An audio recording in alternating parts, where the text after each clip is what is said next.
Okay, Bobby, Mike and I are going to give you a video on our feeders. He cut the tops out, and the only reason that we had to put lids on it is because Mike's giraffe of a horse was putting his head inside the barrel and pulling it out of the top. The other horses didn't do that. So normally, I had started using these in 2009, and my horses never did that, but Mike's idiot did that. So these bags we got from Arizona Sports Equipment, which you can order hockey netting from. You can see that they're really tough, and they come in rolls at different widths, and then sew up the seam here and across the bottom with some twine, that you can just nylon twine or whatever.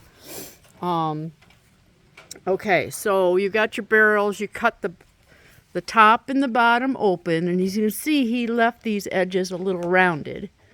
That helps not to eat away at these as horses pull. And then you cut your barrel, and then you drill holes through. And then after you get the holes drilled all the way around, you take a strong piece of twine. In this case, these black stuff came from old hay bags I had.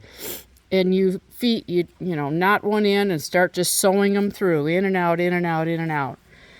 And then you take your newly created hay bag and you sew it in these hanging loops. So you take another twine, another twine to cinch it, that's usually used to cinch up the hay bag.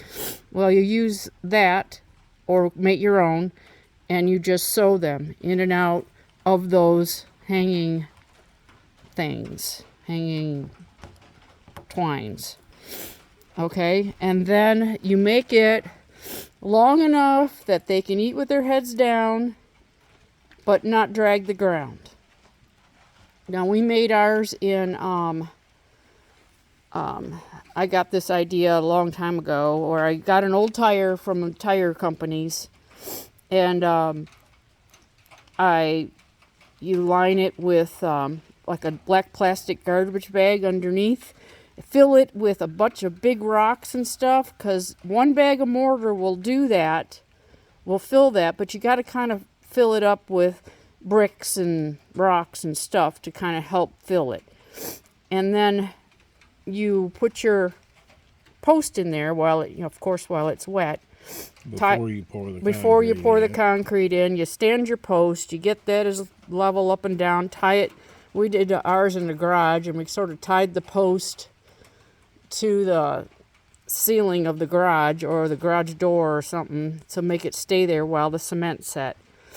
And then we used, I want to pull it forward, Mike. We used big lag bolts. Actually, you're better off to use a through bolt, carriage bolts. Carriage bolts. These all ended up pulling out on the other post. It hadn't on this one yet. So these go through the barrel, and what'll happen, as you can see down here, is the stress of them yanking stuff eventually starts cracking the barrel. But the wider you can give it brace against the post out there, the less crack you have. We do the ones, I call it a feeder on a tree, most like this is kind of a tree system. And we can roll them or push them with the tractor or put them anywhere when a spot gets really muddy. We can move them around to a dry spot so that the new spot kind of, with them working up, standing there, they make mud spots. And 15-inch tires work the best because 14s are a little bit too small. 16s are just that much heavier. So 15-inch tire is the best if you decide to do it this way. And I'm going to show you how Mike loads this. So I'm going to pause this.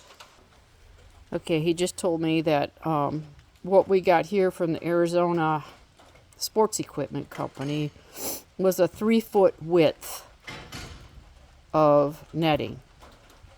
Now they come in different lengths. You know, you can get, 20-foot lengths or whatever lengths you want. But the 3-foot part is the distance from the top to the bottom. And then we wrapped it around this way. And you can wrap it as wide as you want. And it stretches. And you can wrap it as wide as you want to get less resistance of putting a bale down in there. So Mike did the last batch of bags about 6 months ago, and he did a pretty good job. He did them differently than we did before, and they're wider now and not so much hard to shove in, but I'm going to show you him shoving one in. On it when I took it out of there. All right, so he pulls the whole thing over. I have done this once. It takes a lot of leg strength, but he's got the strings on the bale. He lays it in there. He gets on the back end and just knees it in. And he'll get a whole bale in each feeder. When I do it, I feed it in through the top, and it just doesn't pack in. Then he cuts the strings after he's got it in. Pulls them out. And you can see they just kind of graze on it. They pull it out. Okay, he's got it shoved right down into the bag now.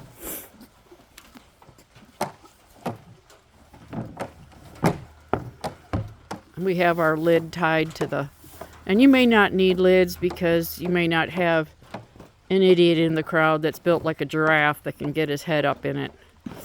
Well, and you can make the lids out of the top of the barrel you cut out too. Yeah, yep. I made these out of plywood because we had thrown the tops away already. Yep. So they just learn how to do it. They pull a little out at a time, and it kind of has the Kleenex box effect where they'll go back to that same spot. And there you go. They'll get frustrated at first. I mean, I got her last, December 1st-ish. And I guess they kind of learned from the other horses, but they could get frustrated at first until they figure out how to do it. As you can see, there's a lot less gorging and a lot less waste. And then periodically they'll go down below and pick up the droppings. But we were buying regular hay bags, and they with 1-inch holes, and they would last about a month. Yep. And Those little thin ones you get online, the greedy feeders hay nuts, didn't last long at all. But this hockey net will last 6-8 months or more. And then when we get a hole, do we have one here with holes that you tied up? Okay, let's go look at that. All right, so this is what happens. They get old, and they get quite old before they start tearing. But we get a hole. Mike's out here feeding. He'll just take one of his hay strings and sew up the hole. And keep going. So you get a lot of mileage out of them. Oops. My little girl. Yes. Here's another one this is an older one. And you can see right here, they've got a nice hole torn. So he'll sew that up when he sees it next. And this is previous sewings with the orange twine in there. And Mike just said the only issue you might have is if they have a hard freezing rain, the net will get kind of hard because it's frozen, and you just kind of beat the bag up a little bit to break it up. Of course, as the weather that lousy, I mean, when it gets really cold, a lot of times we'll feed them on the ground. I mean, if they have to use their eating to warm up body temperature wise, then sometimes, and that's extreme weather, sometimes we'll just spread bale out all over the ground for them. But this works pretty well. A lot less hay loss, keeps their digestion regulated because they can just mini graze all day long. No boredom, no wandering aimlessly around the pen looking for something to nibble on, although they have been eating acorns lately, but I think they've cleaned all that up. So far, everybody's healthy. So, there you go. I forgot, this is one that we retained the lid. This is how the barrels come, and this is cut off, and because of Emmett eating it through the top, we kept the lid, and those lids will curl after a while. The plastic just curls up. So he put these braces help keep the lid from falling into the hole, and it also keeps the lid from just starting to curl up. And so he put those braces across the top, and just instead of making them out of wood, he used the top. And then we made some holes across here. Just put only because of one horse.